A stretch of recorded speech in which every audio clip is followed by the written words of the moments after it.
Assalamualaikum warahmatullahi wabarakatuh. Perkenalkan, nama saya Az-Zahra Federica dari kelas 11 Perhotelan 1.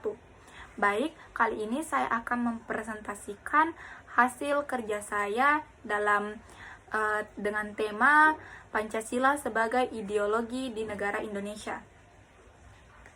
Baik, yang pertama saya akan membahas perwujudan Pancasila sebagai ideologi berkehidupan kebangsaan dan bernegara.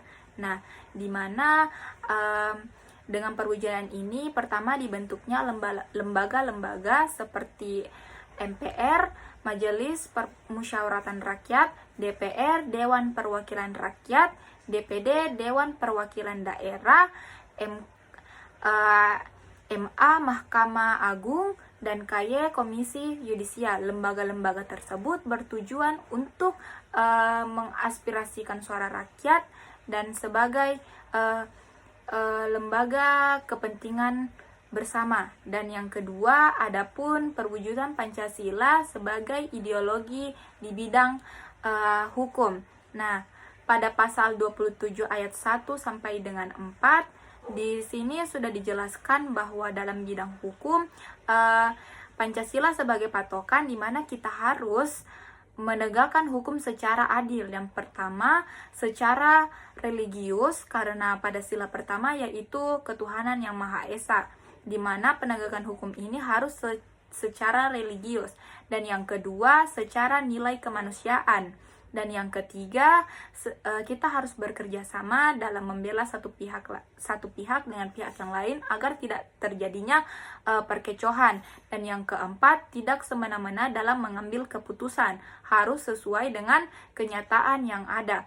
Dan yang kelima, adil mengambil keputusan sesuai dengan bukti yang dipaparkan dan juga saksi.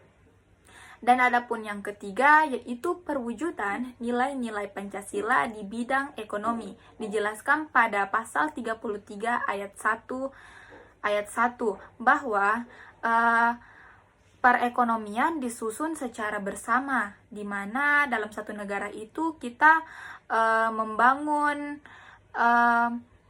usaha secara bersama. Dan yang kedua, hasil bumi seperti air, tanaman, dan lain-lain itu adalah milik negara dan akan diluaskan atau disebarkan sesuai dengan kepentingan bersama.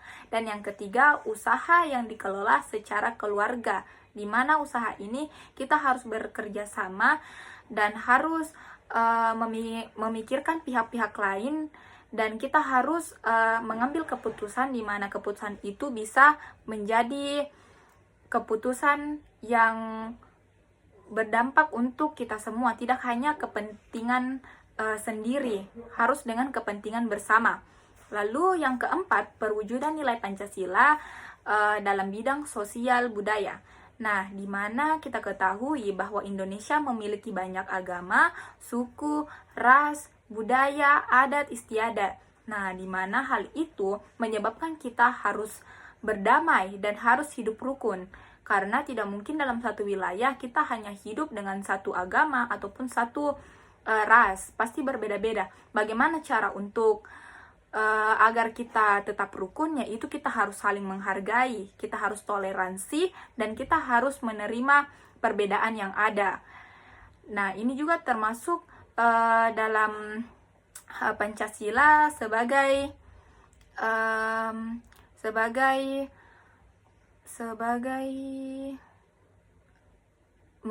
saling menghargai agar tidak terciptanya selisih dan perpecah belahan, sehingga kita bisa menyuarakan suara bersama.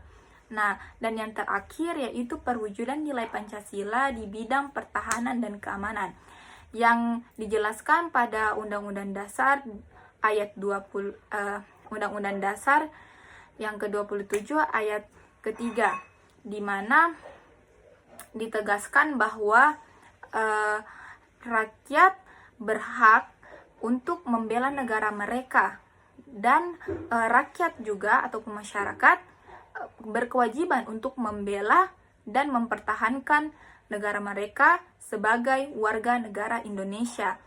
Nah, jadi disitulah jadi inilah hasil presentasi saya dan hasil observasi saya mengenai Pancasila sebagai ideologi di Indonesia. Baik, itulah presentasi saya. Kurang dan lebihnya mohon dimaafkan. Wassalamualaikum warahmatullahi wabarakatuh.